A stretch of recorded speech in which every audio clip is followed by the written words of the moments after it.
Assalamualaikum warahmatullahi wabarakatuh. Bismillahirrahmanirrahim. Allahumma salli ala sayyidina Muhammad wa ashghilil zalimin bizzalimin wa akhrijna min bainihim salimin wa ala alihi wa sahbihi ajma'in. Allahumma salli Sayyidina Muhammad wa ashghilil zalimin bizzalimin. Allahumma salli ala Sayyidina Muhammad wa ashghilil zalimin bizzalimin wa akhrijna min bainihim salimin wa ala alihi wa sahbihi ajma'in. Assalamualaikum warahmatullahi wabarakatuh. Bismillahirrahmanirrahim. Alhamdulillahi rabbil alamin. Wassalatu wassalamu ala sayyidil awwalin wal akhirin sayyidina wa maulana Muhammadin wa ala alihi wa sahbihi ajma'in. Fayajibul imanu bihi wa bimastamala alaihi min su'alil malakaini liman mata minal mukallafi wa illam yudfan aw uhriqa wa sara ramadan illa man istusniya kal anbiya'i wa mulazimi qiraati tabarak kulla lailatin wa adzabil qabri likulli asin wa naimihi likulli mu'minin walau ba'da adzabin. Maka wajib oleh beriman kepada hari kemudian dan segala hal ikhwal yang meliputi hari kemudian atasnya daripada persoalan dua malaikat bagi siapa yang mati daripada orang mukallaf sekalipun tidak dikubur atau sekalipun dibakar dan menjadi debu, kecuali orang yang dikecualikan seperti para nabi dan orang yang istiqomah membaca surat Tabarak pada tiap-tiap malam, dan daripada azab kubur bagi tiap-tiap orang yang maksiat, wa naimihi dan nikmat kubur likulli mu'minin bagi tiap-tiap orang mukmin walau ba'da adzabin sekalipun yaitu sesudah diazab. Betul ini ya? Sudah. Azab kubur udah. Azab kubur. Yang udah soal kubur apa azab kubur? Oh belum. Oh, iya. Belum. Soal udah. Azab kubur? Azab kubur belum. Oh iya, baik. Saudara-saudara sekalian yang mulia, bila kita meyakini seyakin-yakinnya bahwasanya Nabi Muhammad sallallahu alaihi wasallam adalah Rasul utusan Allah, maka konsekuensinya kita kudu yakin terhadap apa-apa yang disampaikan oleh Nabi besar Muhammad sallallahu alaihi wasallam tentang hal ihwal hari kemudian.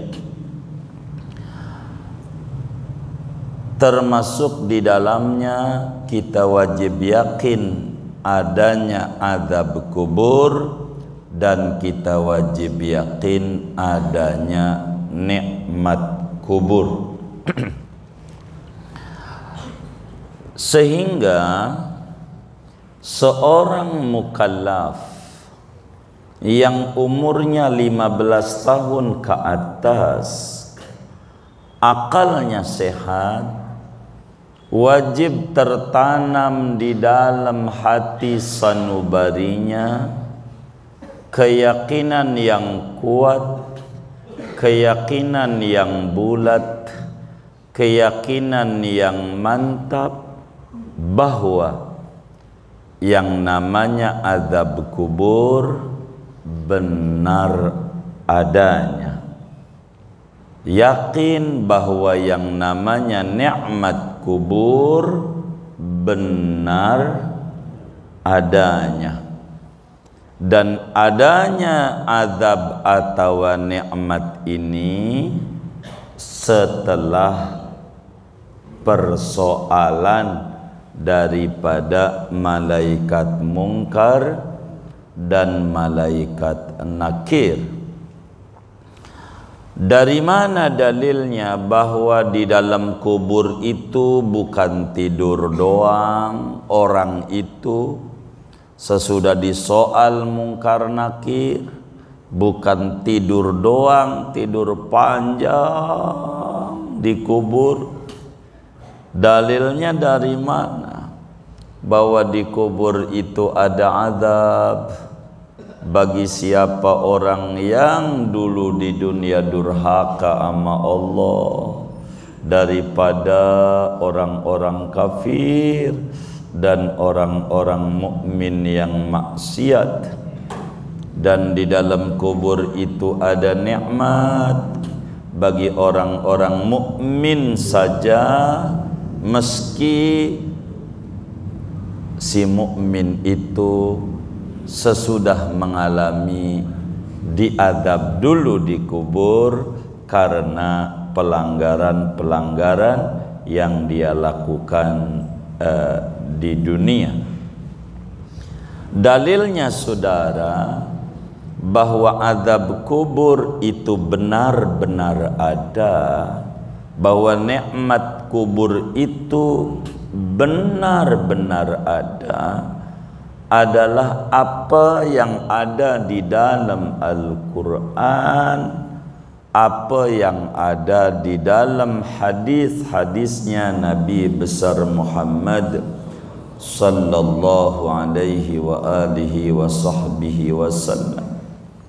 Seperti apa yang Allah jelaskan di dalam surat Ghafir pada ayat 46, Allah subhanahu wa ta'ala menyatakan dengan gamblang, an-naru yu'raduna 'alaiha ghuduwan wa 'ashiyya wa yawma taqumus sa'ah udkhilu ala fir'auna ashaddal 'adzab. Sadaqallahu al-aliyyu al-azim. Kata Allah saudara, an-naru yu'raduna 'alaiha ghuduwan wa 'ashiyya. Api itu didatangkan pagi dan petang hari kepada Fir'aun dan konco-konconya. Apa itu konco-konconya? Tukang bisikin Fir'aun. Dan Fir'aun ini nurut banget sama tukang bisik. Itu Fir'aun.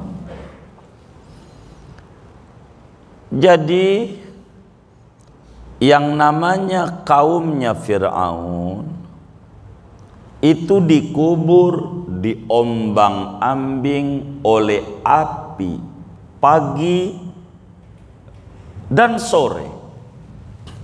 Begitu kata Allah. itu dikubur, udah kena api. Artinya kena api itu kena azab. Dari mana taunya ayat ini berbicara tentang azab kubur? Karena pada lanjutannya Allah Subhanahu wa taala menjelaskan, wa yauma taqumus saah udkhilu ala fir'aun asyaddal adzab. Pada hari kiamat itu datang, pengikut-pengikut Fir'aun bakal dimasukkan pada azab yang paling dahsyat. Berarti ini enggak ngomongin kiamat, ini ngomongin tentang bagaimana diombang-ambingnya pengikut Fir'aun sebelum kiamat. Lah kalau sebelum kiamat sekarang mati, maknanya di alam kubur. Itu menunjukkan ayat itu bahwa azab kubur itu benar ada, benar adanya. Di samping itu saudara, dalam hadis yang sahih, bukti bahwa azab kubur itu benar-benar ada, seperti apa yang diriwayatkan oleh Imamul Bukhari di dalam Sahihul Bukhari, juga Imam Muslim di dalam Sahih Muslimnya dari sahabat Nabi Sayyidina Abdullah bin Umar bin Khattab radhiyallahu ta'ala anhuma, kata beliau, qala Rasulullah sallallahu alaihi wasallam, Rasulullah sallallahu alaihi wasallam bersabda, inna ahadakum idza mata uridu alaihi maq'aduhu bil ghadati wal asyi in kana min ahlil jannah famin ahlil jannah wa in kana min ahlin nar famin ahlin nar fayuqal hadza maq'aduka hatta yab'asakallahu ilaihi yaumal qiyamah. Baginda kita Nabi besar Muhammad sallallahu alaihi wa alihi wa sahbihi wasallam bersabda, sesungguhnya kata Nabi, sungguh seorang anda, seorang kalian bila mana telah mati, maka ditampilkan kepadanya tempatnya nanti di akhirat itu, yang bakal dia tempati pagi dan sore hari.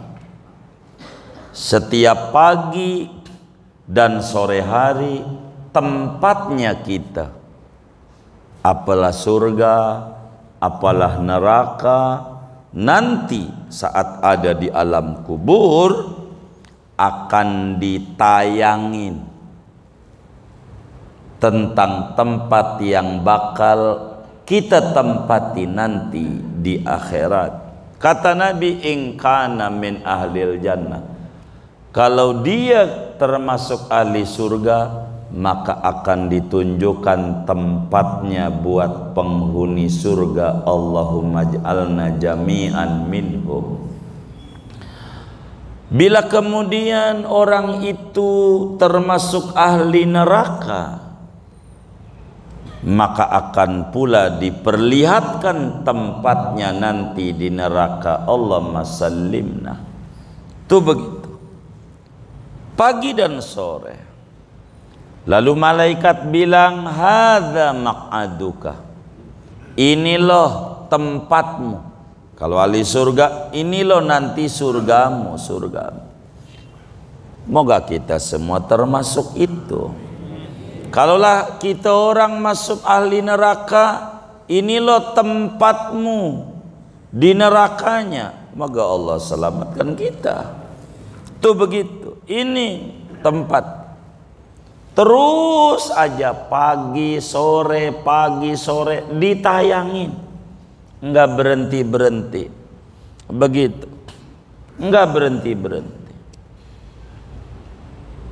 Sampai kapan kata Nabi? Sampai Allah bangkitkan kita menuju tempat itu pada hari kiamat. Hari kiamat. Ini hadis yang diriwayatkan oleh Imam Ibnu Umar menjelaskan bahwa azab kubur itu benar-benar ada, sebagaimana nikmat kubur itu benar-benar ada, benar-benar ada. Bahkan Imamul Bukhari di dalam Sahih Bukharinya meriwayatkan hadis daripada sahabat Nabi Abdullah bin Abbas radhiyallahu anhuma. Kata Imam Ibnu Abbas, marran nabiyyu sallallahu alaihi wasallam biqabraini faqala innahuma la yu'adzabani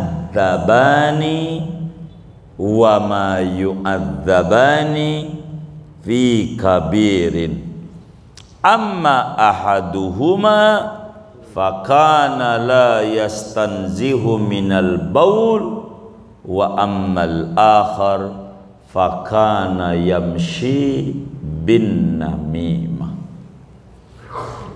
Kata Imam Ibnu Abbas, satu hari baginda kita Nabi besar Muhammad sallallahu alaihi wasallam sedang lewat di jalanan bertemu dengan pekuburan. Begitu. Kuburan, karet bifak, kuburan.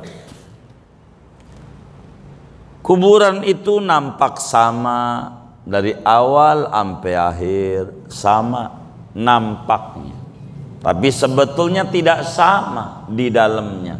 Sebagaimana tulisannya tidak sama, ada kelas A1, ada kelas Z9, itu banjir tuh paling bawah tuh. Biasanya begitu tuh, paling pojok, iya kira-kira begitu dah. Begitu. Itu di dunia, apalagi tentang dalamnya. Nabi lewat di kuburan, Nabi dikasafkan oleh Allah. Dikasafkan tuh ditampilkan, dibuka tentang orang yang sedang ada di alam kubur. Ada dua hal yang diceritakan oleh Nabi, dua penghuni kubur.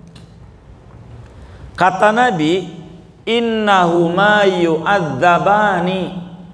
Ini dua penghuni kubur ini nih sekarang ini sedang diseksa.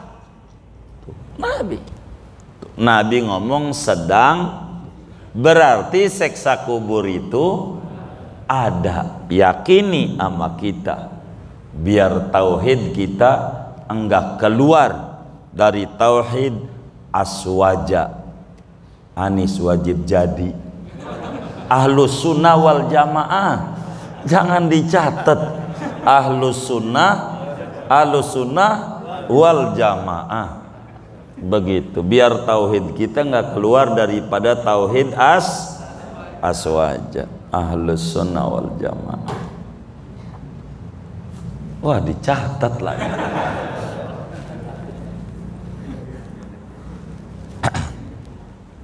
Ahlus sunnah wal jamaah. Ahlus sunnah wal jamaah. Kata Nabi, innahuma la yu'adzabani. Ini dua orang ini benar-benar sedang disiksa. Wa ma yu'adzabani fi kabirin. Dua-duanya disiksa tidak karena sesuatu yang besar di dunianya. Disiksanya ini pada perkara yang dulu di dunia dianggap sepele. Dulu di dunianya dianggap pele, perkara kecil, perkara ringan. Yang dianggap perkara ringan aja di kuburnya siksa, apalagi yang di dunianya ya berat. Ini yang perkara ringan. Nabi jelasin emang apa sebabnya.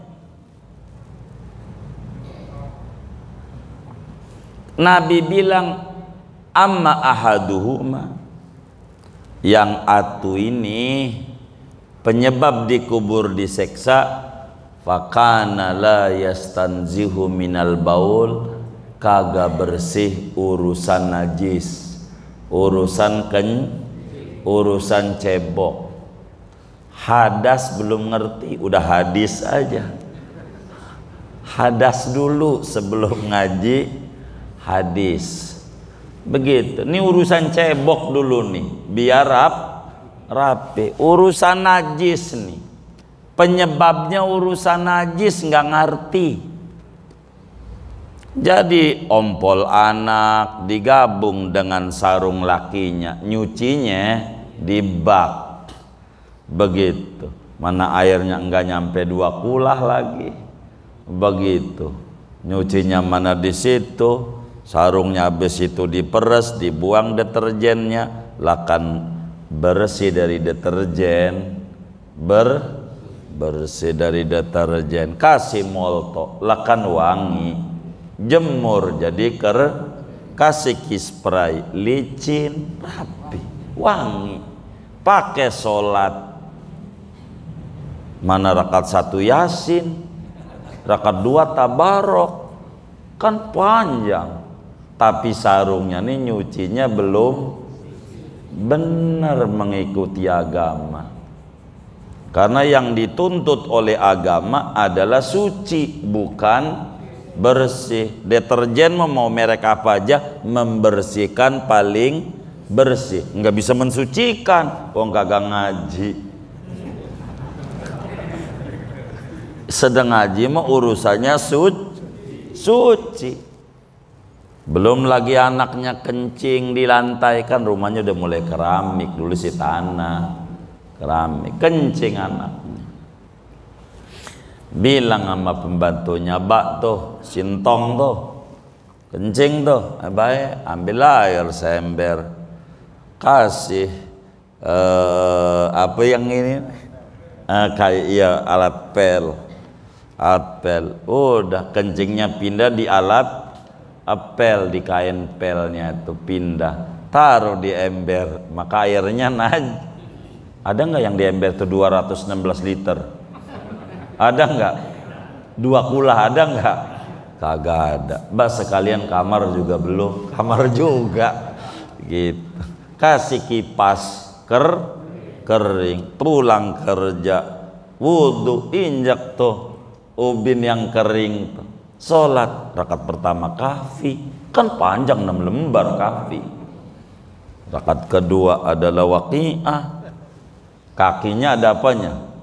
Najis, najis. Sholat aja. Banyak orang dikubur gara-gara urusan kencing ini. Banyak. Jangan-jangan yang sembarangan begitu kita lagi orangnya. Rapihin ngaji fikihnya. Apa ganti fikih aja nih ngaji ya. Begitu saudara, fakana la yastanzihu minal baul, satu tidak bersih urusan kencing, tidak ngerti urusan najis, sholat mau rajin, ibadah mau rajin, tapi aturan sholat tidak paham, akhirnya dikubur, disiksa. Kita sih enggak ngomongin dalam-dalam itu materi kita, bahwa azab kubur itu tuh nyari itu doang kita. Wa amal akhar, yang atunya lagi, fakana yamshi bin namimah, dia jalan di dunia suka ngadu domba. Ama si ini ngomong begini, begitu. Ama si ini ngomong begini. Ini sebenarnya dukung siapa sih ya? Begitu. Jangan dicatat. Jadi kalau udah ketawa sayanya baperan. Begitu. Jadi jangan adu domba, jangan. Begitu. Jangan nyebarin hoak, tahu hoak, berita bohong. Jangan.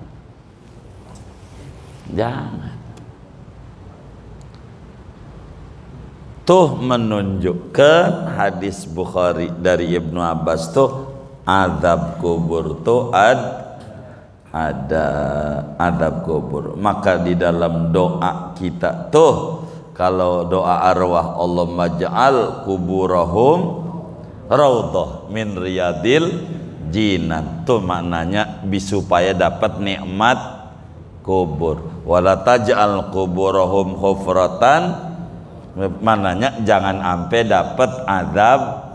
Gitu. Tuh begitu. Menunjukkan azab kubur itu benar-benar ada, nikmat kubur tuh benar-benar ada. Bila ada orang bertanya, gua tungguin tuh kuburannya gua kagak tutup, gua biarin biasa aja, sama aja, enggak beda. Mana azab kubur tuh, mana nikmat kubur? Ini namanya orang enggak paham bahwa alamnya enggak sama. Ini orang dikubur nih alamnya udah fase barzah, kita mah alam dunia.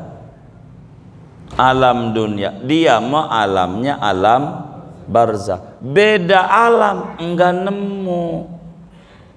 Sama seperti digambarkan biar gampang, alam dunia ini namanya melek.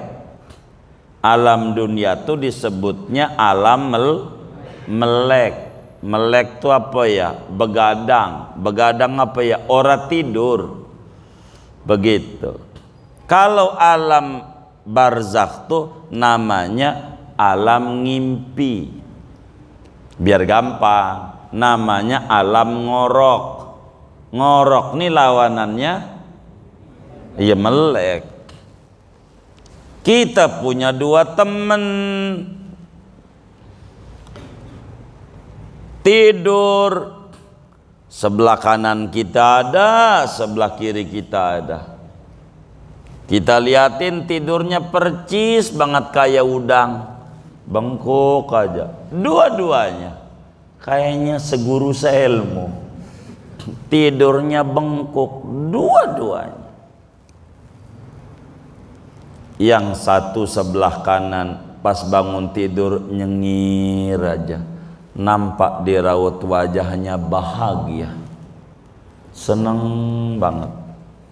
Kita tanyalah dia, kenapa bang nyengir-nyengir? Mimpi sangat indah dari Bali, pantai Kuta, sama cewek, subhanallah. Yang itu kata dia seneng habis dari Bali. Kita lihat sama mata kita kayak udang, ngorok, ngiler.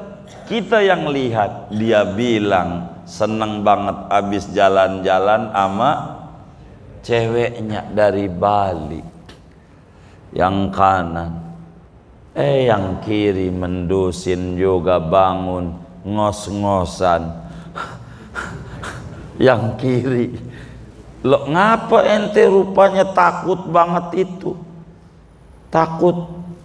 Dijawab, ya Allah, apa enggak baca doa gua ya? Emang apa? Kok dia ya wapresnya? Begini. Jangan dicatat lah, sorry. Aduh, main catat aja. ngapa saya ini? Iya ngapain ngos-ngosan? Begitu dia jawab, saya ngimpi dikejar-kejar gondoruo. Saya lari ke gang ini ketemu, saya lari lagi belok ada dia lagi, saya belok ada dia lagi. Aduh pegel banget, capek banget. Padahal sama kita lihat tadi, tidurnya kayak udang, bengkuk, ngorok, ngiler, sama. Tapi yang kanan seneng, yang kiri sengsara.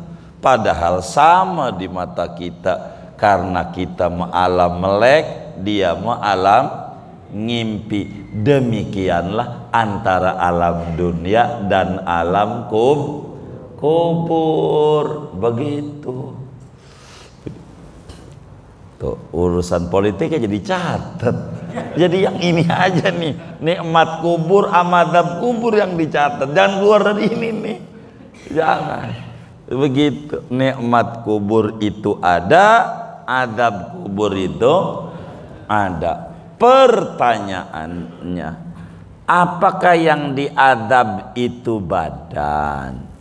Apakah yang diadab itu ruh? Berbicara ini, saudara, ulama-ulama ahlus sunnah wal jamaah berbeda pemahaman terkait dengan yang diadab ini, apakah badan, apakah ruh, apakah badan plus ruh dan ruh. Ada yang mengata badan saja, ada yang mengata ruh saja. Yang mayoritas yang disiksa badan juga, ruh juga, sebab ada kaitan antara ruh dan badan. Maka tidak ngaruh ketika badan itu dibakar, emang gak bakal diadab? Ada buang ruh, itu kan badan, biar kata udah jadi debu. Kalau begitu nggak saya kubur aja, dijagain aja di depan rumah, saya biar nggak diadab-adab. Ya kagak juga. Sebab yang diadab itu ruh akan merasa sakit bila badannya kena adab. Sebab ruh juga kena adab dari Allah Subhanahu wa ta'ala, dari perilaku-perilaku yang dikerjakan oleh si manusia saat mana dia ada di alam dunia. Oleh karena itu, saudara-saudara sekalian, kita tanamkan di dalam kita punya diri keyakinan adanya nikmat kubur dan adanya namanya azab kubur. Begitu azab kubur. Karena itu kita di dunia ini harus membangun kuburan sebelum nempati, dengan cara kita beramal soleh. Kalau kita di dunia ini sering beramal soleh, maka di kuburan itu bakalan nikmat. Ngaji aja kayak begini nih, nikmat di kuburannya. Ada seorang kiai, saat dia tetangganya wafat, maka perempuan yang wafat ini rumahnya kecil sekali, kemudian itu reot juga dari bilik rumahnya. Saat hidupnya orang nggak berpunya, jadi saat meninggal ketemu 3 hari beliau wafat. Ini si nyai ini rumahnya gede banget, kamarnya ama Masjid Al-Madinah masih gedean kamarnya dia. Segini aja kita punya kamar gede banget ya, luar biasa ya, gede kamar, gede banget. Tiang-tiangnya berlapis emas segala macam. Ditanya sama kiai ini, Nyai ini kan rumahnya kecil, Dari bilik lagi. Ngapa ininya, ini rumahnya gede banget, mana tiang-tiangnya berlapisan emas, ini rumah siapa? Begitu dalam mimpinya si kiai ini. Ini bukan dalil, tapi penunjang aja, namanya istiqnas. Hikayat, ngimpi, tidak bisa kita jadikan dalil, tapi sebagai penunjang. Dalilnya udah, Qurannya udah, Surat Ghafir, hadisnya udah, Bukhari Muslim nih. Maka kemudian itu si nyai itu bilang begini, ini rumah saya, lo gede kayak begini. Alhamdulillah, saya setahun sebelum wafat nih demen banget menghadiri majelis ilmu, demen banget saya itu ngaji biar kata pakai tongkat. Ternyata balasannya ngeluasin rumah. Ini rumah saya indah kayak begini berkat saya sering berangkat ke majelis taklim. Itu kuburannya gede, enak, kayak kita di dunia aja sama. Kalau kita ngaji yang tadinya rada mumet tuh tenang. Kalau ngaji itu enak. Kalau bisa sih jangan sampai 2 minggu sekali ngaji, tiap minggu. Setuju nggak? Tuh, guru kita aja udah ngacung tuh. Begitu. Ini ngaji setahun doang nih saya, katanya kayak begini nih manfaatnya. Ngaji di dunia aja begitu. Gitu tuh. Tenang kalau kita duduk di majelis ilmu, hanya berbicara ketenangannya sejauh mana tergantung kekuatan daripada baterai yang ada. Ada baterai waktu dicas ya sejam, dicabut enggak masuk setrumnya, itu kan berarti baterainya lowbat, soak, begitu. Begitulah ada orang datang di majelis talim tenang, kalau ngaji keluar dari masjid nih puyeng lagi. Ada nggak yang kayak gitu tuh? Yang mana orangnya nih? Soak nih, setrum agak masuk, setrumnya, waduh, begitu. Ini nih sejauh mana jiwa kita di dalam kita duduk di majelis kebaikan itu, agar supaya kita bisa kebahagiaan itu bukan sekadar daripada sebentar, tapi kebaikan-kebaikan itu amat sangat nempel lama di dalam kita punya hati. Oleh karena itu saudara, azab kubur, nikmat kubur tidak bisa kita lihat karena termasuk daripada al-umurul mughayyabat, perkara yang gaib. Akan tetapi ciri-ciri orang dapat nikmat, ciri-ciri orang dapat adab, seringkali Allah bisa pertunjukkan kepada kita. Saya tipikal orang yang demen datang ke kuburan tuh, nganter orang yang wafat gitu. Hanya di Jakarta kemudian repot kalau ikut nganter, suruh pintal gini, kasihan yang ada tugasnya, minggir gitu. Jadi akhirnya saya mundur juga ujungnya. Dulu selesai saya ikut juga gitu. Di mana orang wafat saya ngikut ke kubur, kadang ikut mohon maaf waktu luas dulu ikut nganter, ikut ya gali sebagian, bantulah nyangkul sedua cangkul. Ini aja udah kelihatan. Kuburan itu ada orang yang mana kuburannya itu, ini logikanya kuburan itu kalau udah ditaruh mayat ditutupi dinding ari namanya ya papan, tanah itu kudunya kurang apa lebih? Setelah diuruk lebih, karena ada yang kosong, bener nggak? Begitu. Tapi saya banyak temukan kuburan kurang, dan kurangnya nggak nanggung-nanggung, setengah. Beneran Ustaz, sorry. Ini kuburan gali.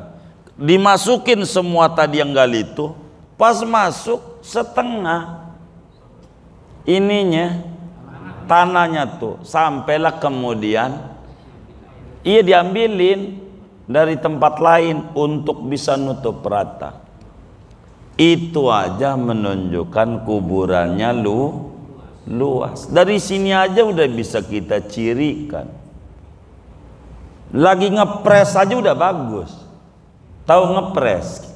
Jadi waktu digali ama belum digali itu udah luar biasa bagus. Karena logikanya dengan dimasuki mayat itu lebihnya banyak.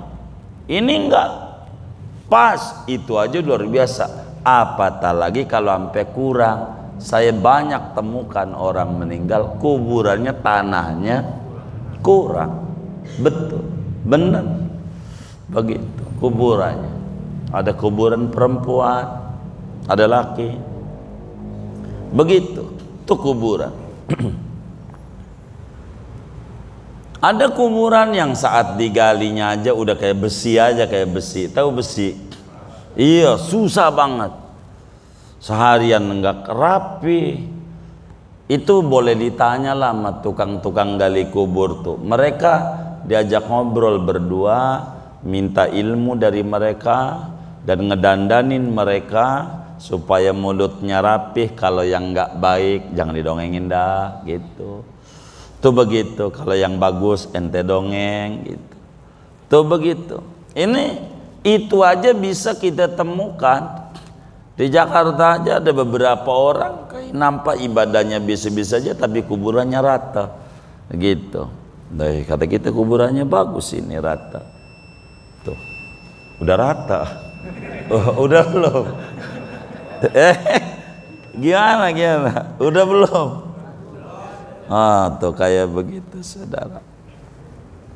Kuburannya rata. Amalannya biasa-biasa aja kalau dilihat, tapi banyak punya amalan-amalan kelebihan yang membuat kuburan itu menjadi bagus, luas. Ini menunjukkan bahwa nikmat kubur benar-benar ada, sebagaimana azab kubur juga benar-benar ada. Dan banyak ulama kalau berbicara hikayat-hikayat adab-adab kubur banyak banget. Itu yang namanya kitab apa itu Irsyadul Ibad, Syekh Zainuddin Al-Malibari, bisa dibaca itu hikayat-hikayat kencing gak rapi di kuburnya bagaimana. Ini banyak dan sering udah di film-filmin menjadi rahasia ilahi. Begitu akhirnya. Itu berbicara tentang nikmat kubur dan adab kubur itu benar-benar ada. Jadi kita wajib yakin, seyakin-yakinnya bahwa ada namanya adab kubur bagi orang kafir dan bagi mukmin yang maksiat. Dan ada juga yang namanya nikmat kubur, ini hanya khusus bagi orang-orang mukmin saja. Begitu nikmat kubur. Ada juga yang nikmatnya itu didapat sesudah tadinya diadab dulu baru nikmat. Ada penyebabnya, sepertilah kirim doa anak sama orang tua yang tadinya orang tuanya enggak ada amal, anaknya banyak sedekah atas nama orang tua. Banyak semacam kita orang nyebutnya yasinan lah, tahlilan lah, haul apalah namanya. Itu betapa manfaatnya buat orang-orang yang sudah meninggal dunia di alam kuburnya. Itu banyak sekali yang kayak begitu. Yang tadinya kena azab, akhirnya azabnya menjadi diangkat adanya oleh Allah Subhanahu wa ta'ala, diganti dengan nikmat lantaran banyak sekali memiliki anak-anak yang soleh dan solehah. Dan itu adalah hal yang sangat penting adanya. Singkatnya, kita wajib yakin nikmat kubur ada, azab kubur juga ada. Segini aja. Wallahu a'lamu bisshawabi. Ada yang ditanya mungkin dari materi ini atau doa silakan. Baik. Iya. Dalam berdoa pada ahli kubur itu mana yang lebih baik, langsung kita ke kubur atau di mana saja gitu? Mana yang lebih baik? Mana yang lebih baik, apakah kita kirim doa ataukah kita datang? Kalau yang ditanya begitu, tentu jawabannya berbeda-beda. Dan dari berbeda-beda itu, yang terbaik datang. Contoh, kita punya anak, biar gampang. Ini khususnya yang punya anak dulu dan anaknya udah gede, udah ngawinin, udah gede-gede. Kita punya anak nggak usah banyak, 2 aja, 2. Yang satu bagi duit mulu sama kita, bagi duit, nggak pernah datang, transfer aja, pakai pos, bagi duit, nggak datang nggak. Yang satu datang, coba duit, banasuduk, basukan enyak, pete, sama ngolongol. Nah, buat babanya. Nah, kalaulah kita sebagai babanya, dari 2 nih, yang paling kita demen yang mana? Iya, itu sama aja. Yang dikubur juga begitu. Kita datang itu lebih girang. Bukan berarti maknanya kirim doa enggak boleh, bukan. Ini yang ditanya mana yang lebih baik, begitu. Yang lebih baik datang. Karena itu kuburan orang tua kita, itulah rumah orang tua kita. Itu kita datang, itu lebih bagus, lebih bagus. Kalau kita datang, kita nggak pakai doa-doa, udah dapat rahmat. Bila Quran dibaca, rahmat turun, dapat juga dia. Apatah lagi bila kita pakai doa-doa. Itu begitu, datang tuh begitu. Tapi kita kirim-kirim, nggak apa-apa, bagus juga dibanding datang kagak, kirim kagak, begitu. Iya, tapi kalau perbandingannya bagus mana antara kirim dan datang, bagusnya datang. Apatah lagi kuburan orang tua kita dekat, datengin tiap Jumat, datang. Ganjarannya besar dan memberikan perombakan kehidupan yang luar biasa sama kita. Kalau Jumat nggak bisa karena kita kerja kantoran, Minggu nggak apa-apa. Minggu datang nggak apa-apa, yang penting mau datang lah. Kalau bisa seminggu sekali mah, kalau bisa, kalau kuburannya dekat mah seminggu sekali, kalau nggak bisa ya sebulan sekali. Kalau nggak bisa mah itu yang orang-orang umum aja dan nyekar tuh. Biasa kapan nyekar tuh bisanya? Oh iya itu tuh, iya tuh, itu jangan sampai kagak dah tuh. Kalau kagak bisa, kira-kira begitu dah tuh. Datang lebih tinggi dibanding sekedar doa saja, kurang lebih demikian. Wallahu a'lam. Baik ya, nama Devi. Baik.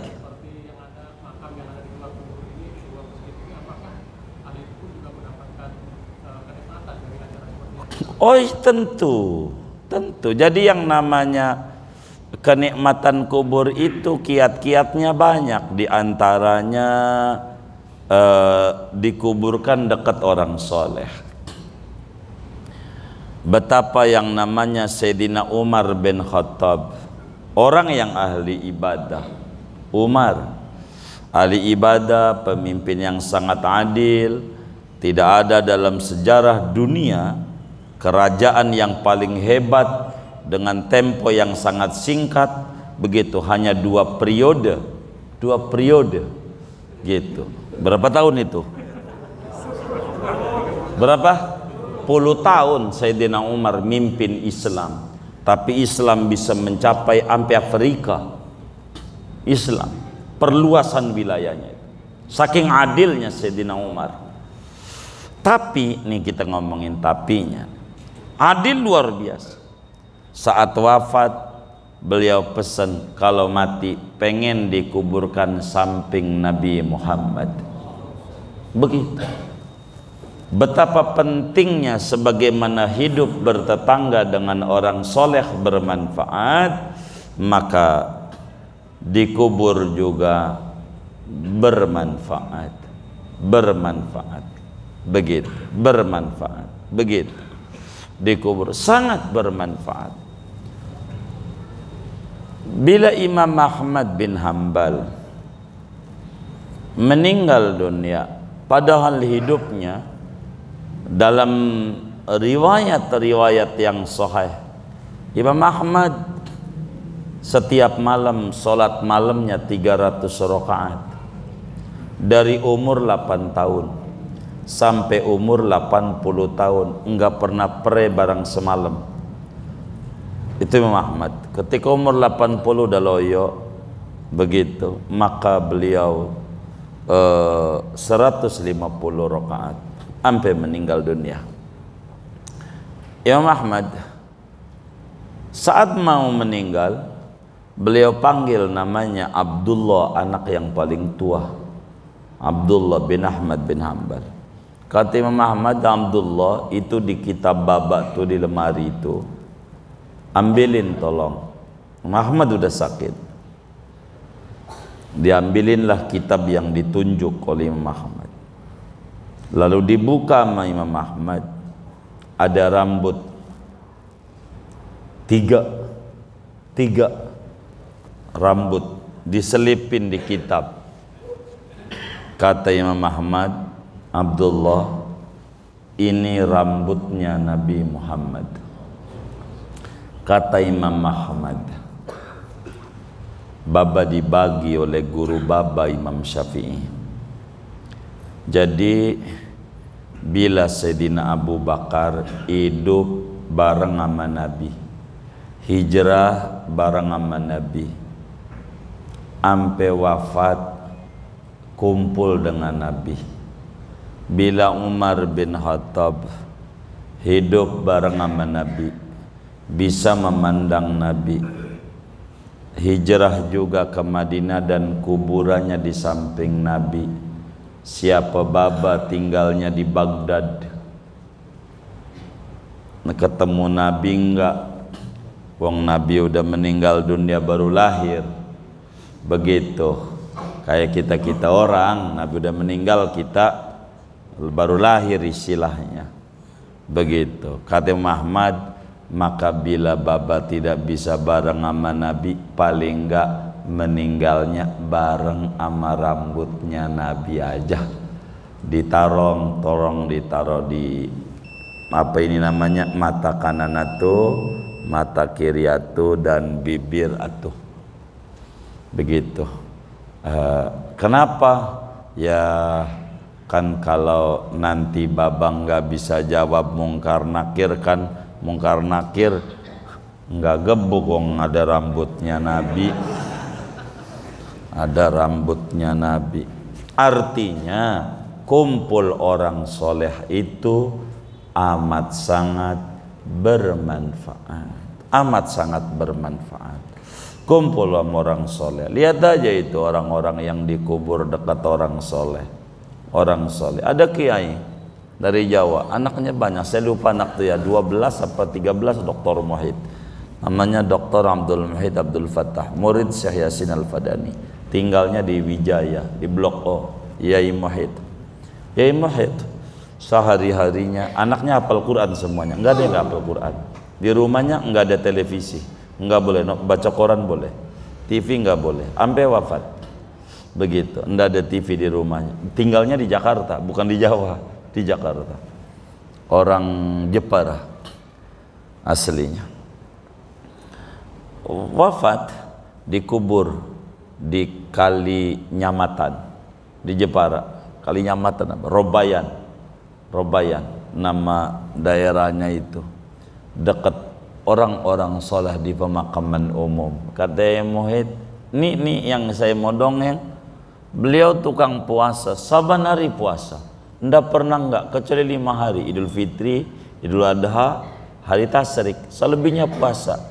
Dan itu bukan baru sekali, 20 tahun lebih, enggak pernah enggak. Kalau kita sih saum mudahar, saum kita mudahar, begitu. Ini kelas. Ini Yai Muhid nih.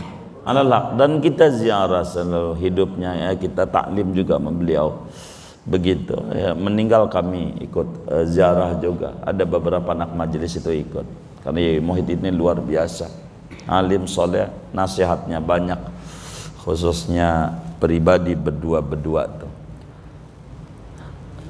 Ketika meninggal pengen dikubur di Jawa, di dekat kiai-kiai di pekuburan yang ada di kampungnya.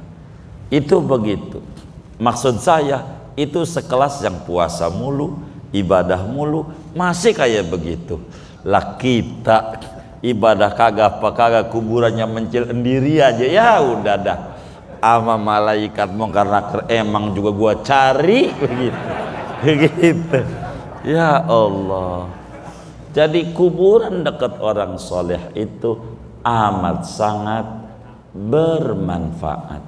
Bung Hatta rahimahullah rahmatal abrar, Bung Hatta orang seberang, rumahnya bagus dekat Jam Gadang begitu. Bung Hatta udah jarah juga itu Bang Nur begitu. Bung Hatta minta dikubur di tanah kusir,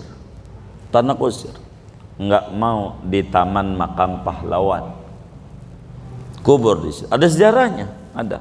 Habib Syekh Al-Jufri rahimahullah rahmatul abrar bercerita terkait masalah ini. Mudah-mudahan saya tidak khilaf menceritakan ini. Jadi kenapa begitu? Dikubur di situ. Kata beliau, saya jangan di Taman Makam Pahlawan, saya di tanah kusir aja, di pekuburan umum. Ditanya waktu masih hidupnya pengen dikubur itu, ngapa? Saya khawatir takut anak-anak lupa sama saya, lupa menziarahi, lupa ini. Kalau di kuburan umum orang jarah tuh banyak, sabanari nggak berhenti di pekuburan umumnya, kan nanti ada doa Allah manzilir rahmata wal maghfirata wasyafa'ata alaina wa ala jami'i ahlil kubur. Kan saya dapat cipratannya. Kalau nanti di sono ya sewaktu-waktu doang diziarahin. Itu juga pakai ditembak-tembak pakai senapan. Untung malaikat bisa ngeles, kalau kagak kena juga dia. Begitu. Jadi saya pengen diziarahi dengan zikir-zikir dan doa-doa. Ini betapa manfaatnya dekat dengan orang-orang baik. Itu penting kita, penting yang kaya-kaya begitu, dekat orang-orang soleh. Jadi amat sangat manfaat sekali. Kurang lebih demikian. Allah alam. Sudah ya, iya baik. Kita baca Fatihah. Ini ada infak atas nama seluruh majelis jamaah Al-Madinah Rawabelong, 1.100.000 rupiah. Mudah-mudahan infaknya ini diterima oleh Allah, diganti berlipat-lipat ganda, diberikan rezeki yang luas, yang halal, yang barakah. Allah qabul hajat dunia, hajat akhiratnya, dan Allah subhanahu wa ta'ala sampaikan ganjaran pahalanya kepada almarhum almarhumah yang bapak-bapak saudara-saudara niatkan semuanya kubur mereka menjadi raudhah min riyadil jannah. Allah bahagiakan di alam barzakhnya, Allah muliakan di alam barzakhnya, Allah senengin di alam barzakhnya. Amin. Al-Fatihah.